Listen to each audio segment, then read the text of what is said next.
in a bid to address misappropriation of funds and curb corrupt practices across the public and private sector.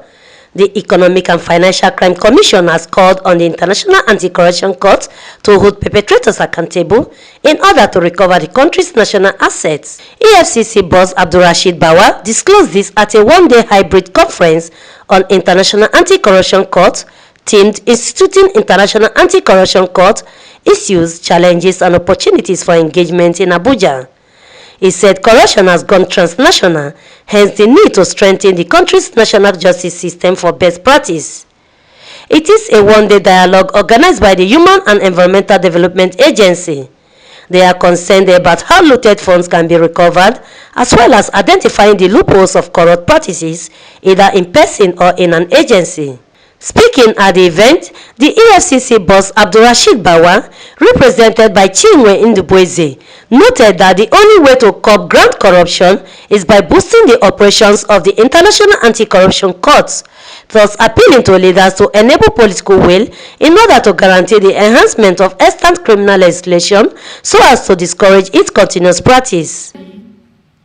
Corruption has become more transnational, leading to calls for an international anti-corruption court to hold perpetrators accountable and spur governments to improve national justice systems. Although concerns about the political feasibility and effectiveness of the court have been raised in certain quarters, yet we are of the firm belief that an international anti-corruption court will work to reduce grand corruption by a nation's leaders who may be reluctant or even lack the political will to permit the enforcement of extant criminal legislation against their cronies and themselves. Therefore, we believe that an international anti-corruption court will lend benefit to the fight against corruption, economic and financial crimes, not only in Nigeria, but on a global level. Earlier, Heda chairman Olarewaju Suraju and the representative of the UNODC in Nigeria, Dr. Olivia Stopp, in their speech lament that corruption network has continued to escalate, thus emphasizing the need to establish an impartial independent judiciary to boost integrity in the adjudication of corrupt cases, even as they sue for collaboration to counter threats. And tried to address the issue of the importance of having an impartial, independent judiciary of integrity in order to ensure that corruption cases, especially sensitive, high-level corruption cases, are adjudicated appropriately.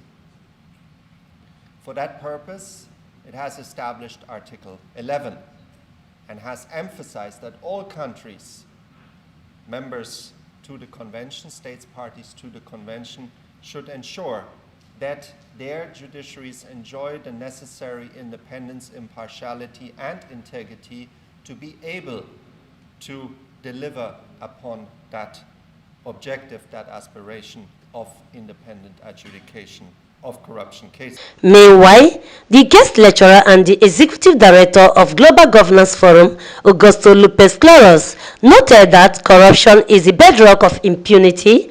He's calling for improved open governance and press freedom to tackle challenges. It diminishes the legitimacy of the state.